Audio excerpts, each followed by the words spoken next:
Pada persidangan yang digelar sejak Rabu pagi, Verdi Sambo diperiksa sebagai saksi, bukan terdakwa. Ya, silakan duduk.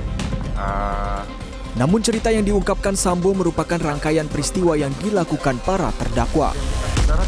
Beberapa yang dinilai janggal diantaranya pengakuan soal kondisi istrinya yang disebut sakit, padahal dari bukti CCTV hakim menilai kondisi putri tidak terlihat sedang sakit.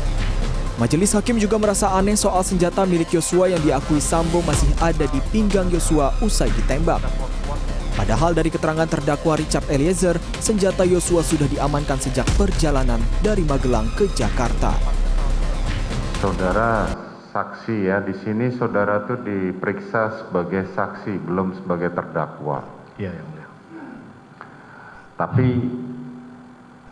cerita saudara itu merupakan rangkaian yang dilakukan oleh para terdakwa saat ini. Iya, yang mulia. Dari tadi saya perhatikan cerita saudara itu nggak masuk di akal, dengan bukti-bukti yang ada nggak masuk di akal.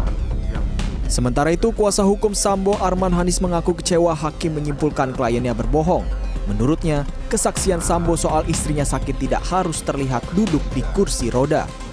Arman juga komentari soal senjata Yosua yang digunakan Sambo menembak dinding. Hakim sudah menyimpulkan dengan melihat kondisi seseorang dari CCTV dan menyatakan tidak sakit. Saya juga bingung. Apakah orang sakit itu harus dipaksa? Saya tanya sama masyarakat. Apakah orang sakit itu harus dalam keadaan di kursi roda? Kan enggak juga. Kita sakit demam aja orang nggak bisa tahu dari CCTV. Ya, badan kita nggak enak juga orang nggak bisa tahu. Jadi kalau hakim sudah menyimpulkan begitu, jujur aja saya saat ini tidak berharap banyak. Seperti diberitakan, salah satu ajudan Sambo, Brigadir Nofriansah Yosua Huta Barat, tewas tertembak pada 8 Juli lalu.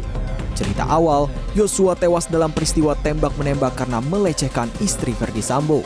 Belakangan, informasi tersebut diketahui rekayasa Sambo. Dimulai perdana pada 17 Oktober lalu, hingga kini kasus kematian Yosua masih dalam proses persidangan di Pengadilan Negeri Jakarta Selatan. Bagaimana saudara saksi? Apakah saudara bertetap pada... Dedi Zuhari, Andika Marianto, Jakarta.